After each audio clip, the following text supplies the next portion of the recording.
Good day, everyone. I am Melody Bannohak, and before we start for our discussion, I will let you watch this video in order for you to have a further understanding and insight about the psychoanalytic theory. We couldn't talk about the theories of personality or psychology without mentioning Freud. Sigmund Freud is one of the most famous and controversial minds of the 20th century. His psychoanalytic perspective of personality offers a unique way of looking at the body and mind connection to personality. So in order to know Freud, we have to know three following terms: the id, the ego, and the superego. These are the three parts of your personality, well, according to Freud. These three characters are driven by unconscious energy. Now, a person may not always hear or talk to these parts of their personality, but they're all silently going through a struggle to influence our decisions and our behavior. The id is the bad boy of our subconscious. It is an impulsive part of the psyche that seeks pleasure and avoids pain at all costs. The id wants instant gratification. It is the part of you that grabs for food as a baby or acts to satisfy sexual desires without thinking it through. Now, the superego lies on the opposite end of the spectrum. This part of the psyche wants to control the id. If humans acted only based on receiving instant gratification and immediate pleasure, we would surely be in a whole lot of trouble. The superego unconsciously and consciously acts to follow the rules of society and tries to keep the id from causing some serious damage long term. Now, the ego lies in between the middle of these two entities, in between the id and the superego. The ego is in constant struggle to balance out these two forces and try to make pleasurable decisions without causing too much damage. It's like a well-minded adult standing in the middle of two children wanting to overthrow each other. So, how do Freud's ideas influence the way that we shape our personality? Well, one of his theories was that as a child grows into an adult, they encounter 5 psychosexual stages of development. During each of these stages of development, the id is focused on a specific erogenous zone. Now, the ego must struggle to balance out the pleasure-seeking id and the moral superego. During each of these phases, internal conflicts will result in many different types of struggles. Now, Freud said personality is formed by the process and the results of each of these struggles. So there are 5 basic stages. The first one is oral, the second one is anal, the third one is phallic, the fourth one is latency, and the fifth one is genital. Freud believes that most of our personality has actually been formed by the time that we reach age 5. At the age of 5, a child has gone through the oral, the anal, and most of the phallic stages. Now, if the child continues to struggle with balance during these stages, they will develop something called fixations. For example, stage 1 is the oral stage. Oral fixations include smoking or problems with eating. If someone fails to master potty training, or they still struggle during the anal stage, then as they grow into an adult, they may become a sloppy or a lazy person. This is actually where we get the term anal retentive. During the third stage, the phallic stage, Freud believed that boys and girls start to notice the differences in each other and develop either the Oedipus complex or penis envy. The Oedipus complex is the idea that unconsciously, young boys feel possessive of their mother, and as a result, they feel very aggressive towards their father. Freud also believed that young girls experience something called penis envy, and due to their lack of a penis, develop fixations to follow them until they're an adult. If Freud's ideas make you uncomfortable, either for the fact that he focuses explicitly on sex, or that he seems to frame women as the lesser sex, you're not alone. Actually, it was a little weird talking about these into a microphone. Freud has never ceased to face criticism for his work. Unlike many psychologists, he actually did not use empirical research or studies to back up his theories. He worked solely with adults on a case-by-case basis. Still, however, the psychoanalytic perspective remains as one of the top personality theories to date. Unlike the humanist theory, Freud's focus remains in the unconscious. He explores the idea that in order to develop the root of our personality, we have to dig deeper than what we experience on the surface. Psychoanalytic therapy grew out of Freud's theories. This approach involves a therapist questioning their patient about their childhood memories or possible events in the past that might have led to struggles between the id and the superego. Freud believed that humans repress a lot of their emotions. Now, his goal during therapy sessions was to bring those unconscious feelings and emotions into the conscious mind. So this last theory that I'm going to talk about, the psychoanalytic theory, gives us a lot to think about when it comes to the development of our personality. How many events in your life can you point out as defining moments that shaped your personality? And how many events could have changed your personality without even you thinking about it? So this is kind of the end. Good morning, everyone. So for today, we will discuss about the psychoanalytic theory by Sigmund Freud. So we are the group 7 and these are our group members. Bannohak Melody, Kablinan Eva Rose, De Guzman Angeline R, and Salim by Venus. So today, we will discuss about the psychoanalytic theory by Sigmund Freud. So before we will start, let's talk about the founder of this theory. So Sigmund Freud was the founder of psychoanalytic theory, and he was a medical doctor, psychologist, and influential thinker of the 20th century. So he was an Austrian neurologist na nagtalaga ng kanyang sariling way or clinical way method sa paggamot ng mga may psychopathology. So ano nga ba ang psychopathology? Ito yung simptomas ng psychological in nature. So Sigmund Freud was born in Freiburg town, Czech Republic in May 6, 1856. So he was graduated from Medical Faculty University of Vienna in 1881 and was officially recognized in 1896. So he was also released Interpretation of Dreams. So ano nga ba itong release niya? So ito ay pinaniniwalaan ni Freud. Sabi niya tungkol dito, it is the royal road to a knowledge of the unconscious activities of the mind. So, mas maiintindihan pa natin ito ng husto sa mga susunod nating mapapag-aralan, gaya ng level of mental life, which are included the unconscious, preconscious, and the conscious level of mind, and also the structure of personality, and many more. So, unfortunately, sabi dito, Freud was passed away in Hampstead House in September 23, 1939. So, dadako tayo sa overview. So, a set of philosophical of human nature. So, ano nga ba tong human nature? It is comprising the behaviors, attitude, and disposition of a typhi, the human race. So, psychoanalysis is both an approach to therapy and a theory of personality. And also, it emphasizes unconscious motivation. The main cause of behavior lie in the unconscious mind. So, ngayon, dadako naman tayo tungkol sa view of human nature. So, there are two parts of human nature, the deterministic and human as energy system. So, number one, life is about gaining pleasure and avoiding pain. So, dito sa deterministic, ang tanging iniisip lamang ay ang pagkakaroon ng kasiyahan at upang makaiwas sa mga sakit. So, example, sa isang klase, nag-decide kayo na mangopya sa quiz nyo. After that, na-caught kayo ng teacher nyo na nag-cheat kayo. So, ikaw mismo, sa iyong sarili, mas pinili mong ipinpoint yung classmate mo na kasama mong nangopya para mapagtakpan yung kasalanan mo. So, dito pa lang makikita natin na ayaw mong mag-suffer. Gusto mo lang yung ikaw lang yung nakaka-gain ng pleasure. So, next is the human as energy system. Freud believed that humans are motivated by the unconscious, where the id is found along with the aggression and sex instinct. Also, mapapag-aralan natin dito yung tinatawag niyang level of mental life. So, level of mental life, there are three parts, which included the unconscious, preconscious, and conscious. So, dito, unconscious contains all the feeling, urge, or instinct that are beyond our awareness but it affect our expression, feeling, action. So, example dito na nakalagay is slip of tongue, dreams, or wishes. So, dito sinasabi na hindi tayo aware sa ating mga actions.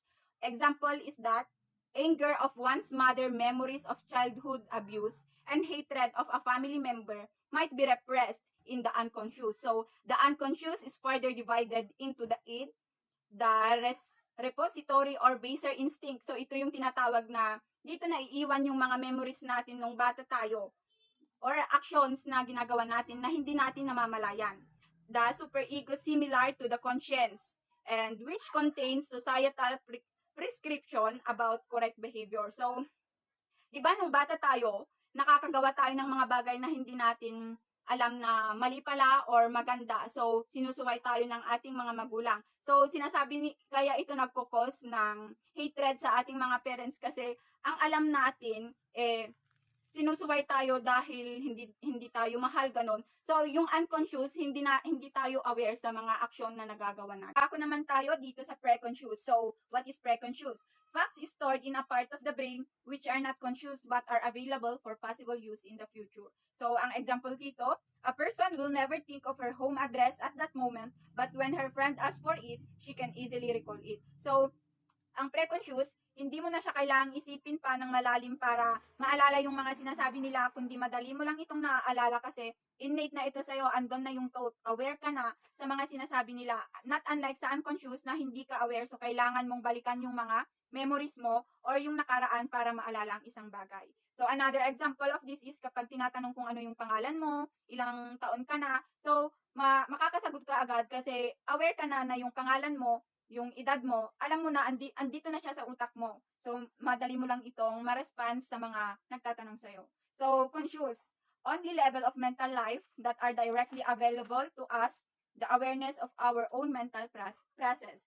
So, ito yung thoughts or feelings natin. So, conscious, according to Freud, he believes that the conscious mind as consisting of all mental processes of which are aware. So, aware tayo sa conscious. And this is seen as the tip of the iceberg. So, andito yung tinatawag niyang iceberg, which is nagpapakita na yung id, superego, and the ego. So, for example naman ng conscious, you may become aware of the feeling thirsty. So, you decide to get drink. So, dito, aware ka na na nakakaramdam ka ng uhaw. So, anong gagawin mo para maibsan yung uhaw mo? So, mag-decide ka na kukuha ka ng tubig at iinom ka para hindi ka na mauuhaw ulit. So, yun yung tinatawag niyang conscious. So, to sum up, ang conscious, hindi ka aware sa mga nangyayari. Pag pre-conscious naman, hindi mo na kailangang malaliman pang isipin, kundi alam mo na agad kung ano yung tinatanong nila. Or, in other words, aware ka na sa sinasabi nila. So, pag conscious naman, aware ka na, kaya mag-iisip ka ng solusyon or paraan para sa mga bagay na iyon. So, parang yung sinabi ko nga kanina na example na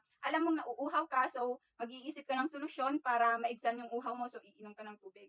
So, ganon. So, dadako naman tayo sa structure of personality. So, there are three parts of structure of personality. It consists the id, ego, and superego. So nakikita naman natin dito sa example niya sa iceberg, nakikita natin na nasa ilalim yung id at superego, tas yung ego naman is nasa top ng iceberg.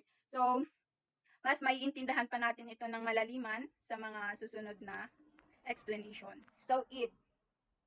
Sabi dito, ayon kay Fruits of personality, structure of personality, consists it into three parts. So ito nga, yung first is the id.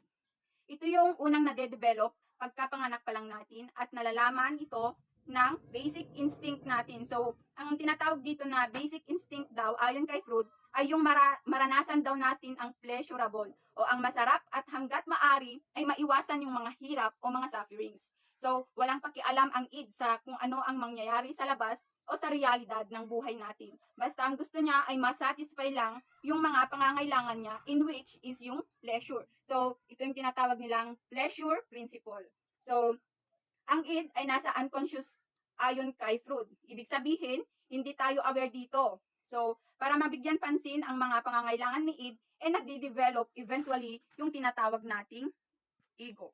So, ego, the rational level of personality. So, si ego naman, siya ang connected sa reality. So, kaya sinabi ni Freud na ito daw ang reality principle. Unlike sa id na nasa unconscious lang. Ang ego daw ay nasa partly conscious, then para maging aware sa reality and partly, nasa unconscious din siya para maging aware din ang pangangailangan ni id. So, dito, syempre, hindi naman dapat na laging nasusunod ang mga gusto ni id. Ganon din si ego, hindi dapat palaging nasusunod si id kasi lahat ng sobra is nakakasama at hindi lahat ng masarap na experiences kailangan natin. And somehow, sa buhay natin, minsan kailangan din ng konting sufferings. So, dun pumapasok yung taga-balanse na tinatawag ni Freud na si superego. So, ito si superego. Partially unconscious. So, it operates the moral principle.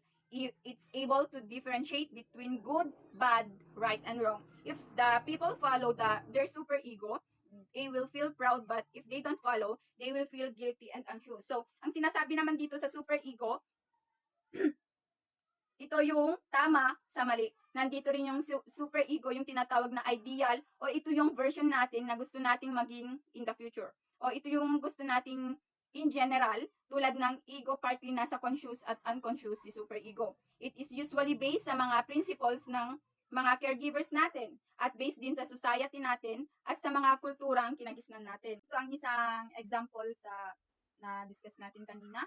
So, kunwari ako, nagda-diet ako. So, ang sasabihin ni id, I want to eat chocolate. So, gusto ko yon, gusto kong kumain ng chocolate. So, ang sasabihin naman ni ego, it's a small bar of chocolate. So, ito, sinasabi niya na kakain lang ako ng konti sa chocolate kasi ang sinasabi ni superego, I am on a super diet. So, kapag nagda-diet tayo, di ba, kailangan talaga na kakain lang tayo sa tamang pagkain. So, si id, siya yung pleasure. So, kailangan nating iwasan para hindi magkakaroon ng conflict. Para maging balanse lang ito, dapat si ego yung mas mataas para hindi tayo magkaroon ng problema. So, hindi kailangan na si id lang ang pinapakinggan natin, hindi rin kailangan na si superego lang yung pinapakinggan. So, kailangan balanse lang. Ngayon, dadako naman tayo sa psychosexual stages. So, children progress through 6 psychosexual stages during psychosexual development. So a person become fixated or stuck in stage when a basic need is not met. So therefore, that person will face difficulty in transiting to another stages. So ano nga ba itong sinasabi dito na 6 psychosexual? So makikita natin nandito yung image na kung saan madidetermine natin yung ginawa ni Freud na psychosexual stages of development. So, there are 6 stages, which is the oral, the anal, phallic, latency, and genital. So, dito, i-explain ni Miss Venus Salimbay. So, pakinggan natin. Okay, so dumako naman tayo dito sa Fruits psychosexual stage of development. So, merong 5 stages. Ito ay oral, anal, phallic, latency, and genital. So, si Fruits ay in-identify niya yung mga erogenous zones and the specific pleasure areas ng mga stages. So, pag hindi ito na-met, itong mga areas na to ay may mga fixation na nagaganap or mangyayari. So, in this first stage, or the oral stage, birth to 18 months, pleasure centers on the mouth, like sucking or biting. Another example is yung pag-iyak ng bata, wherein, di ba, hindi dahil may masakit sa kanila or gutom sila, pero dinadevelop nila yung oral stage nila, wherein, pag laki nila ay magiging senior siya. Ganun. And then, sa fixation na ito, pag too much na satisfied yung stage na to, ay may tendency na siya ay magiging mag-smoke, and then drinking liquor, and then overeating. And it may lead also to oral aggressive, wherein nagkakaroon siya ng biting and or his biting on his nails and gossip or very talkative. Punta naman tayo dito sa anal stage, wherein 18 months until 3 years. Pleasure focuses on bowel movement or the anus nila, with holding or eliminating phases. If parents didn't or yung parents pag hindi nila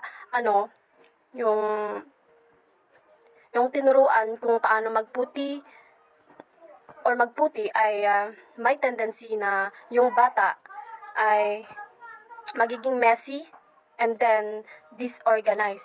And then pag yung parents naman ay na-train yung bata, ito ay magiging cleanliness, of course, and then perfection, and also may control.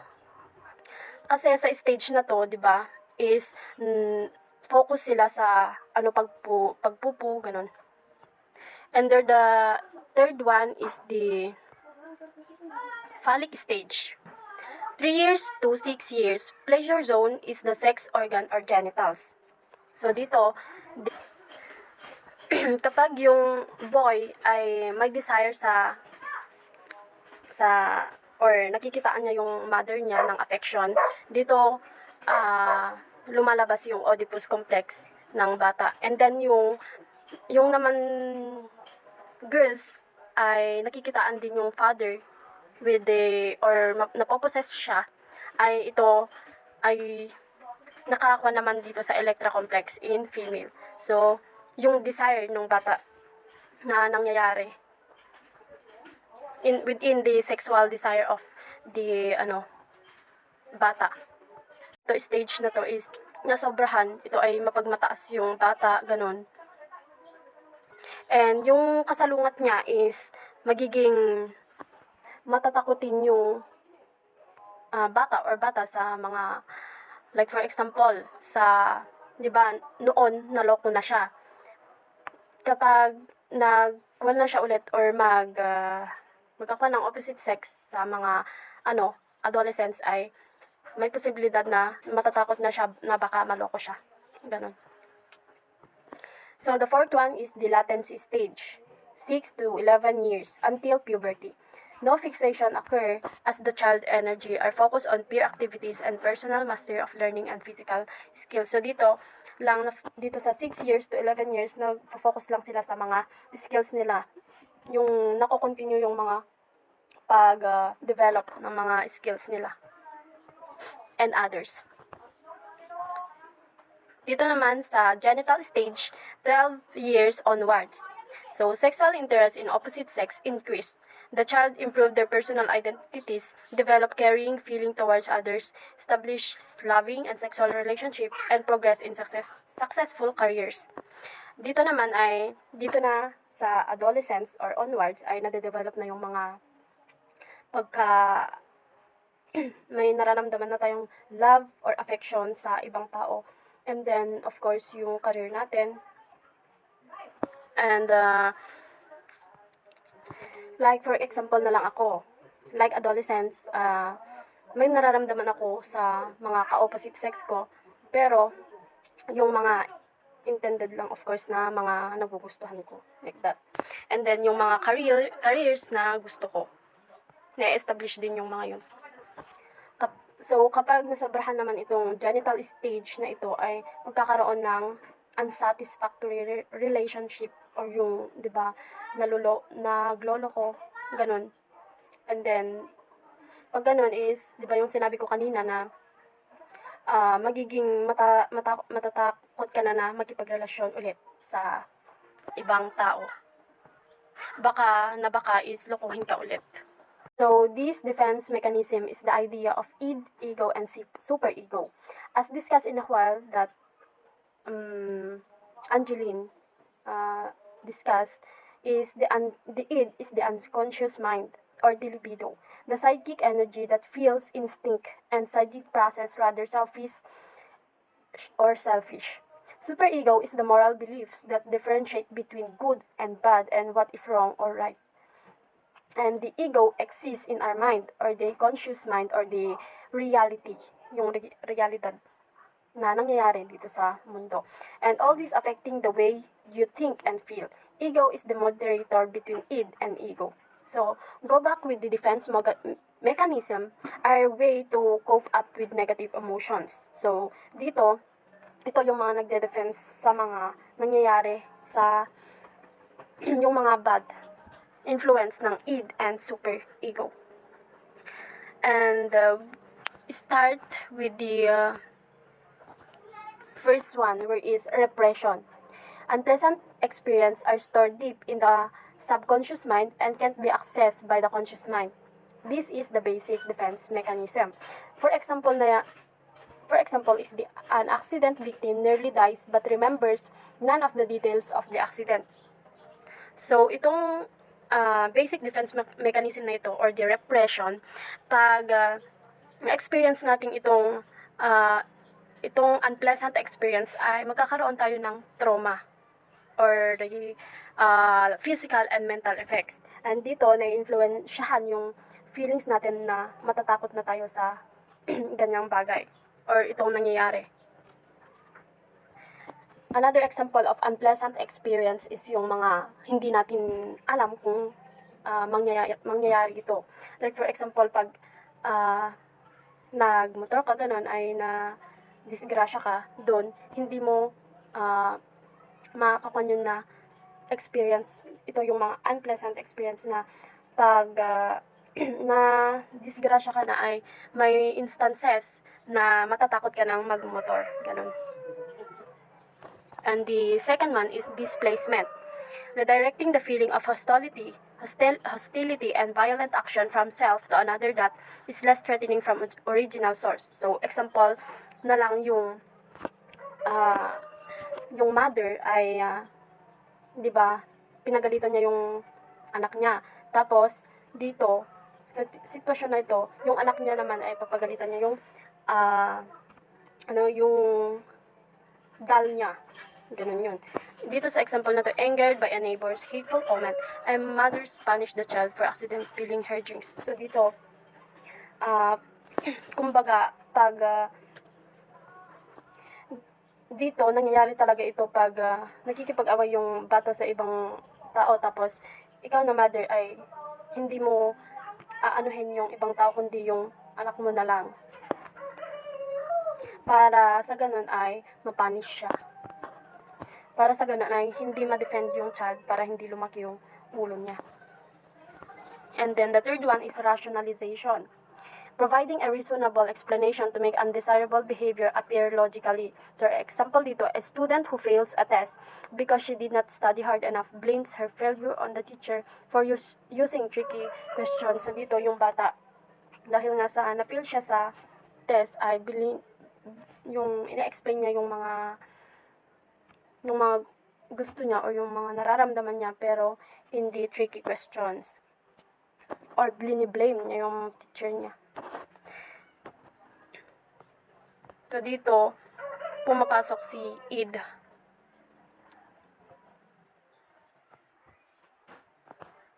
And the fourth one is the denial. The reality is distorted to make it suit to the individual's wishes. So, an example is an alcoholic fails to acknowledge that he is addicted to. Dito sa denial, sa example na lang dito is, yung tao ay hindi niya ina-accept yung pagka-addict niya sa alcohol, wherein ito naman yung totoo. Okay, so, another example is yung, di ba, sa mga nananagarilyo or naninigarilyo or cigarette, is hindi nila ina-acknowledge na sila ay addicted na sa pananagarilyo.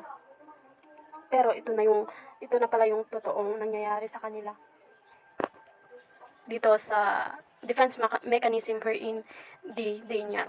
Here I am today to discuss to you the continuation about the defense mechanism. And number 5 is about regression, descriptions, returning to a behavior pattern, characteristics of an earlier stage of development. Yung for example nito is yung isang bata, imbis na move na siya sa second stage of development, is bumabalik siya, magbabackward yung development niya. Example, after Lucy's parents' bitter divorce, she refused to sleep alone in her room and crawling into bed with her mother. And sabi dito, some people who feel threatened or anxious may unconsciously escape to an earlier stage of development. This type of defense mechanism is obviously mostly nakikita sa young children. Yung if they have trauma or loss, kung namatayan ba sila, kagaya na lang ang example na naghiwalay yung parents, they may suddenly act as if they were young again. And yung imbis na hindi na bumabalik na sila sa dati, yung nagsasak na sila ng tongue or naiihi na sila sa pants or sa tulugan nila. Meron din to sa adults na nag-struggle na mag-cope sa kanilang mechanism, defense mechanism, na mahirap, hindi nila kayang mag-cope. And ang ginagawa nila is natutulog sila kasama ang kanilang aso, mga animals na chine-cherish nila. And minsan din meron din nag-overeating na yung dun sila komportable. And also bad effects is that they smoke, and yung alam yung kinakagat yung dulo ng pencil or pens nila, and nag-a-avoid sila ng activities. Yung gusto lang nila is mag-isa. So next is reaction formation. Descriptions, thinking or behaving in a way that is the extreme opposite to those that are of real intention. Example is a woman who loves an unobtainable man and behave as though she hates him. What I have understand is yung example natin, kagaya na lang ang example natin na yung kunyari mahal niya yung lalaki, yung pinapakita niya is mahal na niya yung lalaki, pero sa loob-loob pala niya is hate niya. And people use this defense mechanism para itago yung nararamdaman nila. They choose to behave in an opposite way to hide what they feel, what they really feel. And dito, imbis na yung negative emotions ang pinapakita is hinahide nila ito, instead they are making it in a positive way. Yun lang yung naintindihan ko. Hope you have understand what I have said about this reaction formation. Okay, so lastly, projection. Description, the attribution of one's unacceptable urges or qualities to others. Some thoughts or feelings you have about another person may make you uncomfortable. If you project those feelings, you're misattributing them to the other person. Example is a person in an extremely bad mood accuses family members of being hard to get along with.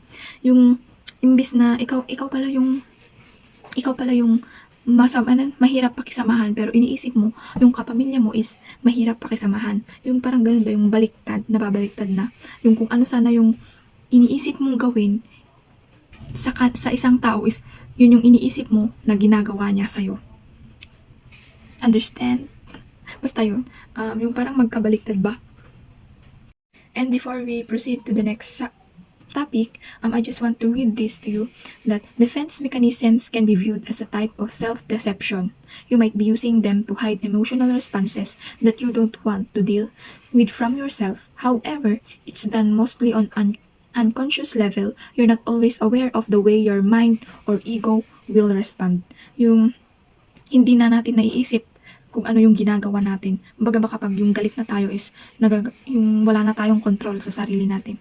Yun lang. And next is we're going to discuss about therapeutic process. We have these therapeutic techniques. We have 6 basic techniques of psychoanalytic therapy. These are maintaining the analytic framework, free association, interpretation, dream analysis, analysis of resistance, and analysis of transference. First is maintaining the analytic framework. Maintaining therapist neutrality and objectivity.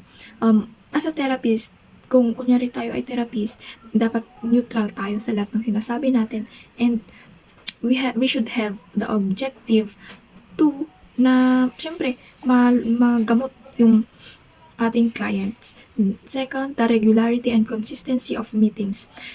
Of course, it should be regular. Yung every meeting should be regular. Kung ano yung set na meeting should be matatapos. And of course, consistency, dapat tuloy-tuloy. And starting and ending the sessions on time should be, syempre, of course, may sinusunod na oras. And clarity on the fees, explain the basic boundary issues. Syempre, yung boundary ninyo as a client and a therapist para naman hindi magkaroon ng problema. Second is free association. Clients must say whatever that comes to mind. Of course, para as a therapist, yung client natin, dapat sinasabi niya yung, para maintindihan natin sila, sinasabi nila kung ano man yung nasa isip nila, regardless of how painful, silly, or irrelevant it may seem. Kahit na basta kailangan natin silang intindihin. Dito natin nakikita kung ano yung nagiging problema sa kanila. Second, client must try to flow any feelings and thought freely. Yung dapat comfortable siya na makipag-ausap. And this is the basic tool used to open the door to unconscious wishes, conflicts, and motivation. Unconscious material will enter the conscious and the therapist will interpret it. Yung mga sinasabi niya na hindi niya alam, doon, yung mga ginagawa niya na hindi niya alam, yung therapist, siya yung nag-explain kung ano ba ito. And third is interpretation. Analyst will explain the meaning of behaviors in dreams, free association, and etc. etc. Identify, clarify, and translate client's material to help client make sense of their lives and to expand their consciousness. Analyst must pay attention not only to the content but also the process of conveying it to the patient. Dito, yung analyst siya yung nagbibigay ng meaning sa every behavior ng client and also sa mga panaginip. Yun, di ba? Every dreams we have may mga interpretations tayo dyan. Example na lang sa buhay, gano'n. And dito, para naman matulungan natin yung client natin na i-interpret, kumbaga gawin yun sa totoong buhay. What I am saying. Sorry. And the patient's readiness to accept the material is an important consideration. If the interpretation are too deep, the patient might not be able to accept it and bring it into the unconscious mind. Therefore, before telling the interpretation to the patient, the analyst must evaluate the unconscious material. The closer the material to the preconscious, the more likely the patient will accept it. Fourth is dream analysis. The avenue to study the unconscious material and giving the client insight into some areas of unresolved problems. Some memories are unacceptable by the ego, that they are expressed in symbolic form, like dream. Yung hindi na-accept ng ego natin yung kumbaga yung breakup, ganun, tapos napapanaginipan pa. And dreams have two level of content, which is latent content, hidden but true meaning, and manifest, obvious meaning. Analyst studies content of dreams. 5 is analysis of resistance. Progress of the therapy is slow, not paying fees, being late, lacking thoughts during free association, refusing to recall past memories. Paying attention to the resistance are important. The decision of when to interpret the resistance and tell the client depends on situation. Therapist must avoid being judgmental. Instead, allow him to address what makes him anxious. Therapist must make client understand of their own thought, feelings, and action. Of course, as a therapist, we should not be judgmental. Kailangan natin din silang intindihin kung ano man yung kanilang dinaramdam, kung ano man yung pinagdadaanan nila. Siyempre, sa umpisa, hindi naman nila basta-basta sinasabi kung ano yung nararamdaman, may pag-aalinlangan pa. Pero, along the way of the process ay nasasabi at nagiging comfortable na nila sa atin. Kumbaga, kunin natin yung loob ng client natin para mas matulungan natin sila. Huwag tayong maging judgmental. Kailangan din nating maging open-minded and being understandable as a therapist. And 6 is analysis of transference. Client react to therapist as though they were a significant other. Of course, yun, significant other kasi nga, first time, as I was said, kasi first time pa lang nilang nagkakilala, kaya ganun. And counselor interprets the positive and negative feelings of the client. Of course, kailangan din i-interpret kung yung positive and negative. Kailangan din maghiwalay yun para hindi malito, of course. And release of feeling is an emotional catharsis. Kailangan din na mag-ibigay natin yung yung client, kailangan din niyang magbigay, kung yung emotion niya para maintindihan siya ng therapist. Clients become aware of the emotions and able to move on to another stage development. Transference between client and therapist occur on unconscious level. So dito nagiging tawag niyan, comfortable na. And yung kung saan na developmental stage na stuck yung client is unti-unti nang nag-move yung stage ng development ng isang bata or isang client. And therapeutic goals. Therapeutic goals in here help the client become more aware of the unconscious material. Kung ano ba dapat na-interpret mo, kung ano yung nasa dreams niya, what are his or her behavior na negative and positive na kailangan niyang tanggalin and kailangan niyang i-retain. And second, enriching the variety of defense mechanism so that they are more effective and adaptable.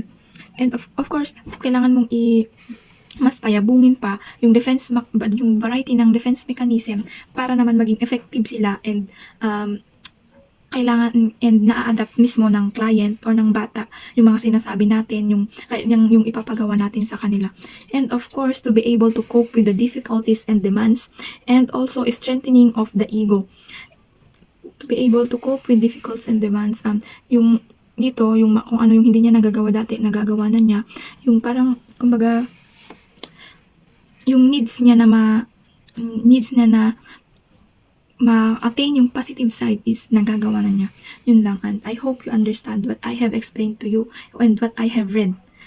And next is therapist functions and role. And this will be discussed to you by Eva Rose Cablinan.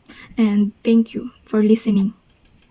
Therapeutic goals help the client become more aware of the unconscious material, enriching the variety of defense mechanism so that they are more effective and adaptable. To be able to cope with difficulties and demands, strengthening of the ego.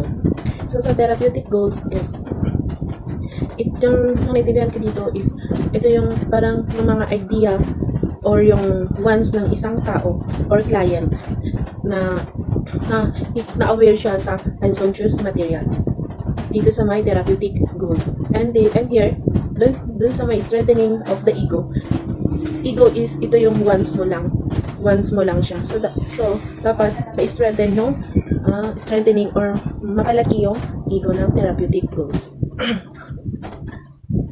Therapist functions and role. Analyst therapist will use black screen approach where he or she will has little exposure and maintains sense of neurality. This is to promote transference relationship with the client. So yung sabi nilang black screen is ito yung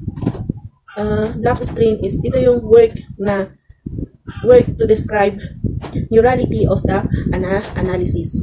So siya yung nagde-describe doon sa may neurality.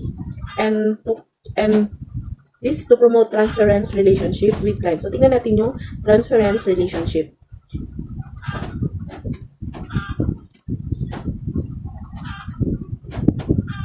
Transference relationship. Definition. Process transferring feeling experience in early relationship to someone important in present environment. When we call transference kasi, ito yung the act of the client unknowingly. So, hindi alam nung client yung from the word transfer, this is the transfer of relationship from or feeling from the past as of now present, as of this present. So yun yung definition niya. And going to function, help client develop the freedom to love, work, and play. Help client in achieving self-awareness. So yun yung function ng transference relationship. Help client in achieving self-awareness. So we're going to this step. First is building working relationship with client. Give extra attention to the client's resistance. Building working relationship with client. So dapat meron silang nagagawang mga or magkakasama relationship. Siyempre, so nagbibuild sila. So dapat meron silang mga ginagawang work relationship. Give extra attention. So dapat meron din extra attention to the client. When the client are engaging in free association, itong free association is, yung free association, the feeling or thought that comes from their mind. Parang yung idea that analyst will interpret from hidden meaning behind their words. So, the free association, nagbibigay siya ng thoughts, and ito namang si analyst, siya yung nag-i-interpret doon sa thoughts na yon or yung feeling na yon, which is, it is the hidden meaning. So, binibigyan niya ito ng meaning. Then, next, the function of interpretation is to speed up the process of uncovering unconscious material. So, itong interpretation and interpretation. So, from the word interpret, so, the analyst will teach their client the meaning of the process of interpretation so that the client will, so dito, meron siyang interpretation na the first, gain insight of the problem. Second, increase awareness of ways to change. And third is gain control over the life. Clients' experience in therapy. There are 3 types of therapy. There are first, psychoanalysis, psychodynamic, and psychoanalytic. Psychoanalysis. Client must be voluntary client, not involuntary. This because the client will have to give commitment in the process. After a few face-to-face sessions, therapists will move on the next stages where the client are needed to rely on a coach and engage in free association. So sa may psychoanalysis, it talks about the treating mental disorder or unconscious mind of the client. So, dito, example niya dito is, meron akong example here, yung father namin, yung, meron siya kasing problema sa pag-iisip. Pero hindi naman totally ganun. Pero parang minsan kasi meron siyang naririnig na hindi naman namin nakikita. So, pag nagsalita kami, kinausap namin siya. So, pinapakinggan naman niya kami sa kung ano yung sinasabi namin. So, this psychoanalysis attempts to help clients develop insight into deep-rooted problems that are often thought to stem from childhood. So, dito hindi naman siya yung, sa father ko, hindi naman yung nung bata pa siya hanggang ngayon, kundi parang yung nag-start lang siya with his age. So, yun yung psychoanalysis.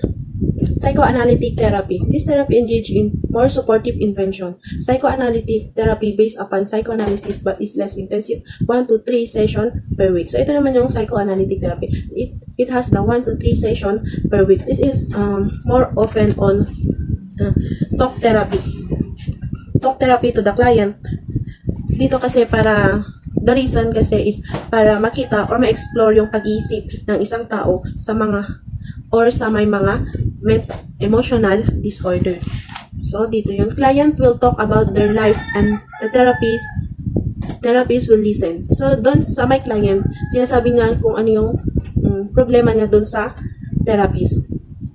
This is known as talk therapy. So, ang tawag natin doon is talk therapy. The therapist will look for patterns that may have caused the client's difficulty. So, yung therapist, gagawa siya ng paraan para makita o ano yung sanhi ng kanyang sanhi dun sa nararamdaman ng client. So, next is psychodynamic therapy. This approach evolved from the psychoanalytic theory, but it is more simplified in terms of the length of the process and focus more immediate problem. So, dito naman, meron tayong phobia, ganun, anxiety problem. So, yun yung psychodynamic therapy naman. In psychodynamic, the therapist will pay more attention to transference manifestation. This transference manifestation, when the patient transfer feeling or others onto the therapist. So, yung clients, sasabihin niya dun sa therapist yung mga pinagdaanan or yung ano yung mga feelings na pwede niyang i-transfer dun sa my therapist. The meaning of client's dream. Transference are encouraged in psychodynamic. This therapy include using techniques from the sources such as Carl Jung, Otto Rank, etc. Psychodynamic is to seek to provide a quicker solution. It can be used in individual psychotherapy, group psychotherapy, family therapy, institutional and organizational context. So, pwede siya sa mga individual and group therapy. And then, in this psychodynamic therapy, it increased the client's awareness and understanding of how the past influence present thoughts and behavior by exploring their unconscious patterns. So, dyan, tumataas yung mga yung pagkakaintindi ng mga clients doon sa mga kung paano na-influence yung past understanding nila up this present. So, that is dynamic therapy. So, there is advantages of dynamic therapy. First, client gains insight. Second, learn more personal past. So, meron din silang natututunan. Stresses on developmental growth stages.